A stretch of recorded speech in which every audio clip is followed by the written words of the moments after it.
Hello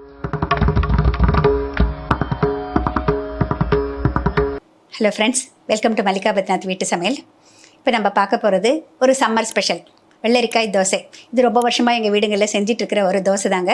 நம்ம பொதுவாக வெள்ளரிக்காயை பார்த்திங்கனாக்கா நம்ம நீளமாக இருக்கிற வெள்ளரிக்காயை நம்ம சேலட் தான் செய்வோம், இல்லைன்னா அப்படியே வெறுமனே கட் பண்ணிவிட்டு சாப்பிடுவோம். அதையே வச்சுட்டு ஒரு தோசை மாதிரி பண்ணலாம். இது ஒரு இன்ஸ்டண்ட்டாக அப்போதைக்கு அப்போது அரைச்சிட்டு அப்பயே ஊற்றுற தோசை தான்.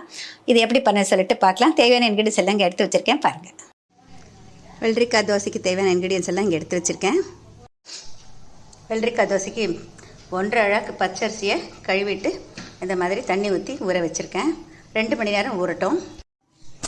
அளவான தண்ணி ஊற்றி 2 மணி நேரம் ஊற வச்சுட்டேங்க. இப்போ நல்லா ஊறிடுச்சு. இப்போ பாருங்கள், உள்ளே இன்னும் கொஞ்சம் தண்ணி இருக்குது. அதிகமான தண்ணி இது அரைக்கிறப்ப இழுக்காது. அதனால் இந்த தண்ணியை நம்ம அரைக்கிறப்ப சேர்த்து அரைச்சிக்கலாம். வெள்ளரிக்காய் தோசைக்கு தேவையான மற்ற இன்க்ரீடியன்ஸு 1.5 அழகு பச்சரிசிக்கு பார்த்திங்கன்னா கிட்டத்தட்ட ஒரு 1.5 வெள்ளரிக்காயை தோல் எடுத்துகிட்டு இந்த மாதிரி துருவி வச்சுருக்கேன். அந்த தண்ணியோடையே அப்படியே வச்சுருக்கேன்.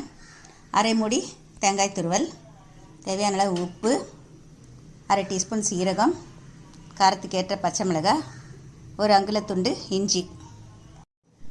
மிக்ஸி ஜாரில் அரிசியில் இருக்கிற தண்ணி ஜாஸ்தி இல்லாமல் ரொம்ப கொஞ்சமாக இருக்கிற மாதிரி தாங்க போட்டிருக்கேன்.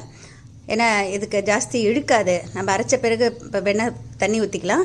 முதலே தண்ணி ஊற்றுனீங்கனாக்கா சீக்கிரம் அரைப்படாது. பச்சரிசி உளுந்துருந்துனாக்கா அரைப்படும், பச்சரிசி மட்டும் இருக்கிறப்ப அரைப்படாது. இப்போ இதில் பச்சை மிளகாய், இஞ்சி, உப்பு, சீரகம் எல்லாம் சேர்த்துட்டேன். இப்போ இதுலேயே தேங்காய் துருவலும் வெள்ளரிக்காயும் சேர்த்துட்டேன். இப்போ எல்லாத்தையும் ஒன்றா சேர்த்து அரைச்சிடலாம். இந்த மாதிரி நல்லா நைஸாக அரைச்சி எடுத்துக்கணும். இப்போ இதை ஒரு கிண்ணத்தில் மாற்றிடலாம்.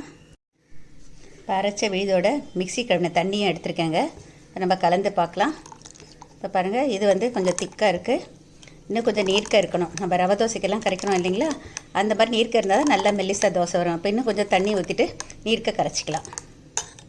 இதை மாவை நொதிக்க வைக்கணுங்கிற அவசியம் இல்லைங்க, நம்ம அரைச்ச உடனே ஊற்றலாம். இப்போ கிட்டத்தட்ட இன்னும் 1 டம்ளர் தண்ணி ஊற்றிருக்கேங்க. இந்த மாதிரி நல்லா நீர்க்க கரைச்சிக்கணும். இப்போ பாருங்கள், நான் எடுத்து ஊற்றுறப்ப இப்படி இருக்குது பாருங்கள். இந்த அளவுக்கு நல்லா நீர்க்க இருக்கணும். ஒரு தோசை ஊற்றி பார்த்துட்டு பத்தலைன்னா இன்னும் கொஞ்சம் தண்ணி ஊற்றிக்கலாங்க. திக்காக வந்ததுன்னா இது மூடி வச்சு தான் சுடணும். இப்போ இந்த மாவு ரெடி ஆகிடுச்சு, வெள்ளரிக்காய் தோசை மாவு. எண்ணெயில் கொஞ்சம் கடுகு தாளித்து வச்சுருக்கேன், அதை சேர்த்துலாம். தோசைக்கல் நல்லா சூடாயிடுச்சு. அந்த மாவை சுழட்டுற மாதிரி ஊற்றணும்.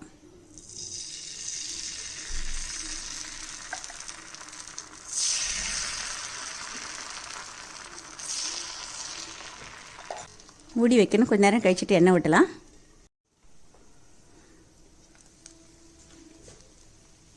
மூடி வச்சு சுட்டால் தான் ஒயிட்டாக வராமல் இருக்கும். நீங்கள் ஊற்றின உடனே கண்ணாக வரலனாக்கா மாவில் தண்ணி பத்தலைன்னு அர்த்தம். இன்னும் கொஞ்சம் தண்ணி ஊற்றணும்.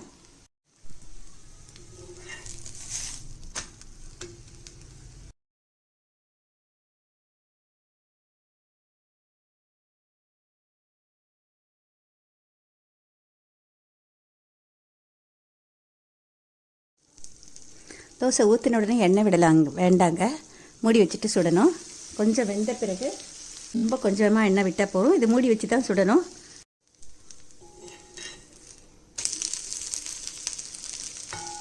ரொம்ப கிறிஸ்பாக வரணுங்கிற அவசியம் இல்லைங்க, நல்லா வெந்து எடுத்தால் போதும், நல்லாயிருக்கும்.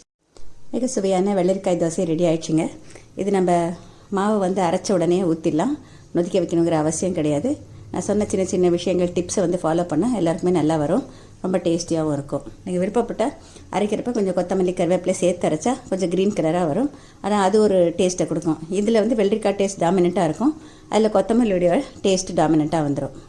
வெள்ளரிக்காய் தோசை ரெடி ஆகிடுச்சு. இப்போ நான் இதுக்கு தொக்கு வச்சுருக்கேன். நம்ம விருப்பங்க, இதுக்கு சட்னி வேணும்னு அவசியம் இல்லை. எந்த தொக்கு வீட்டில் இருந்தால் அதை வைக்கலாம். அப்படி இல்லைன்னா இட்லி மிளகாத்தூள் வச்சும் சாப்பிட்லாம். நம்ம முதலையே மாவு அரைச்சி வைக்கலன்னா ஒரு ஷார்ட் பீரியடில் ரொம்ப சீக்கிரமாக ஒரு டேஸ்டியான ஒரு தோசை நம்மளுக்கு இந்த மாதிரி செஞ்சாக்க ஒரு நல்ல ஒரு திருப்தியாக கொடுக்கும். எல்லோரும் விரும்பி சாப்பிடுவாங்க. இதுக்கு அக்கம்பனிமெண்ட் அப்படின்னு சொல்லிட்டு பார்த்திங்கன்னா ஒரு தொக்கு வச்சு கொடுத்தாலும் போதுமானது. இல்லை நம்மளுக்கு எந்த விதமான சட்னி வேணாலும் கொடுக்கலாம். இப்போ வெள்ளரிக்காய் அப்படிங்கிறப்ப நம்மளுக்கு நம்ம வெயிலுக்கு நம்ம ஆல்கலைன் அப்படிங்கிறப்ப அது ரொம்ப நல்லது அப்படின்னு சொல்லிட்டு நம்ம நிறைய யூஸ் பண்ணுறோம். வெயில் காலத்துக்கு அதை யூஸ் பண்ணுறப்போ நம்மளுக்கு வந்து தேவையான தாதுக்கள், மினரல்ஸ் வந்து ஓரளவுக்கு கிடைக்கும். அந்த தண்ணீர் பதம் இருக்கிற எந்த காயாக இருந்தாலும் அதில் வந்து தாது உப்புக்கள் நிறைஞ்சு இருக்குங்க. நம்மளுக்கு வியர்வை மூலமாக நம்மளுக்கு வெளியே போகிற அந்த தாது உப்புக்கள் வந்து நம்மளுக்கு கிடைக்கிறதுக்கு இந்த மாதிரி ஒரு வெள்ளரிக்காய் யூஸ் பண்ணுறப்போ அதுலேருந்து தாது உப்புக்கள் நம்மளுக்கு சுலபமாக கிடைக்கிறப்ப அவ்வளோ சீக்கிரம் சோர்வடைய மாட்டோம். இதே போல் உணவு மற்றும் ஊட்டச்சத்து பற்றிய பல விவரங்களை தெரிந்து கொள்ள மல்லிகா பத்ரிநாத் வீட்டு சமையலை சப்ஸ்கிரைப் பண்ணுங்கள். உங்களுக்கு புத்தகங்கள் வேண்டும்னா நாங்கள் அனுப்புகிறோம். ஸ்க்ரீனில் தெரிகிற முகவரி மற்றும் ஃபோன் நம்பருக்கு நீங்கள் தொடர்பு கொள்ளலாம்.